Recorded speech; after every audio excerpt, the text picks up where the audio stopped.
It happened 10 years ago. Our family abruptly had to move because of my dad's new job transfer. At the time, I was attending high school, and I spent quite chaotic days trying to adapt to a new neighborhood and a new school. This incident happened shortly after our move. On my way back home from school one day, I decided to dispose of some leftover garbage. Our apartment complex had a recycling area next to the parking lot. To my surprise, there was a woman sitting crouched on one side of the recycling area. Wondering what she was doing alone, I sneakily glanced and saw that she had bowls of food and water in front of her. It seemed like she was feeding and taking care of stray cats. Oh, she's the one who feeds the cats. I remembered hearing about a lady at the recycling area who takes care of stray cats. Are you feeding the cats? Well, take care then. As I was about to leave, she said, "Do you want to see my cats in my apartment?" It was an unusual sight. She was wearing a t-shirt and slippers and appeared to be in her early to mid-40s. Her disheveled look, as if she had not taken any shower in days. Unkempt hair covered her eyes, leaving only her mouth visible. It was a mix of eerie and discomforting. Moreover, an indescribable smell lingered in the air. Despite seemingly kind, taking care of the stray cats, there was something a bit awkward about her. She definitely seemed to have mental issues. I quickly entered the building entrance, avoiding any further interaction with the lady. I approached the elevator only to find it inconveniently under maintenance. "Why is the elevator constantly breaking down?" I complained. Our apartment was on the 7th floor. Grumbling, I headed for the stairs, but then I noticed the lady who was feeding the cat was following me. Initially, I thought she might be one of the residents here, but something seemed off. With the thought of needing to get home quickly, I started climbing the stairs fast, 2 or 3 steps at a time. However, she continued following me. Finally reaching the 7th floor, the woman was no longer visible behind. However, as I headed towards our apartment, all of a sudden I heard her voice. "Do you want to see my cats in my apartment?" When I looked back, she had fully reached the 7th floor corridor and began walking towards me. Really, how did a middle-aged woman manage to climb up all the way to the 7th floor so fast when it is challenging even for a young man like me? Fumbling with the keys, my hands trembled, and the door wouldn't open. An anxious feeling set in as she drew closer. Unexpectedly, the woman stopped right in front of the door next to ours. Just as our apartment entrance opened, I swiftly entered the apartment. I urgently asked Mom, "Do you happen to know the woman living next door?" My mom shook her head, offering no knowledge of the woman. "Well, now come to think of it, I have never actually seen the person living next door." Does this woman really live next door to ours? The uneasy feeling lingered, but I decided to brush it off that day.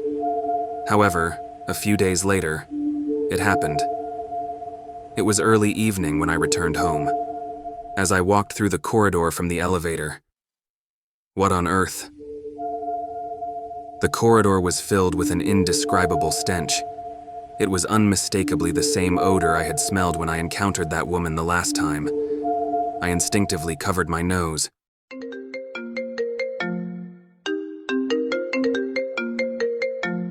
Right at that moment, my phone began to ring.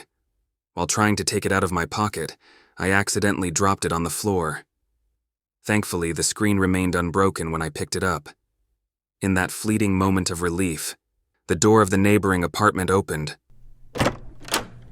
Through the slightly ajar door, the lady from inside was staring at me. She was tightly holding something in her arms. Instinctively, I found myself looking at it closely. It was a cat, almost lifeless, breathing heavily. Cold sweat formed on my back, and my hair was standing on end. Shocked by this chilling sight, I quickly sprinted down the corridor and escaped into my apartment. Once inside, I rushed to explain what I had just witnessed to my mom. "Smell? So it was coming from the next door?" With a pale and visibly shaken expression on my face, my mom, who had vehemently denied it at first, finally acknowledged that something was indeed not right. Determined to confront this lady, My mom went and knocked on her door day and night for several days, but there was no answer. Eventually, our family took the matter to the apartment management office and filed a complaint. It turned out that numerous complaints had already been submitted due to the foul odor emanating from that apartment. Since many complaints had been filed, we decided to wait a bit longer, hoping the management would address the issue. That night, I left the house to run an errand for my mom to the convenience store. She wanted me to buy some ingredients for our dinner. "Pasta again for dinner every day?" I complained. As I stepped out, I saw someone coming out of the apartment. The person who came out into the corridor turned out to be the lady from the neighboring apartment. Not wanting her to see me, I immediately hid behind a nearby pillar near the stairs and observed her. The lady standing in front of the elevator was shaking her head vigorously as if she were possessed. Upon closer look, something was disturbing. Underneath the plastic bag she was carrying, there was a dark red liquid pooling. It looked like blood. The crimson substance was also smeared on the corridor floor.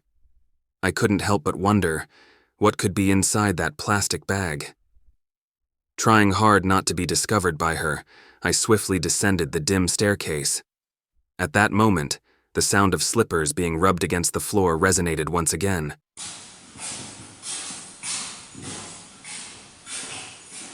You saw that, didn't you? It was the voice of that woman, and she began to chasing me down the stairs at an incredible speed. It was the most intense fear I had ever experienced in my entire life. Running down without a second thought, the first-floor lobby entrance suddenly came into view. As I extended my foot towards the exit, gasping for air, I stumbled and fell. However, the sound of the slippers and the woman's voice abruptly vanished. Bewildered, I instinctively turned my head and saw the woman approaching me. Then, she swung a knife down at me while I was still lying on the ground. I lost consciousness on the spot. When I opened my eyes, I found myself on my bed, and my mom was peering down at me with concern. I checked my stomach, legs, and arms, but my body was unharmed. When I asked my mom, she said the security guard found me alone, collapsed at the lobby entrance. "But Mom, the woman from the next door, she tried to stab me with a knife," I said aloud. What are you talking about? My mom was visibly in disbelief. Then she began to recount to me the events of this morning. Since there was no sign of activity in that apartment, they had called the police from the management office earlier. When the police entered, they discovered the woman on the floor. They determined that she had died alone more than a week ago. I was extremely confused. I had seen her just yesterday, and a few days ago, and now she had been dead for over a week. How is this possible? Does this mean what I saw was a ghost? My mom continued. The apartment, left abandoned with the woman's body, was described as nothing short of hell.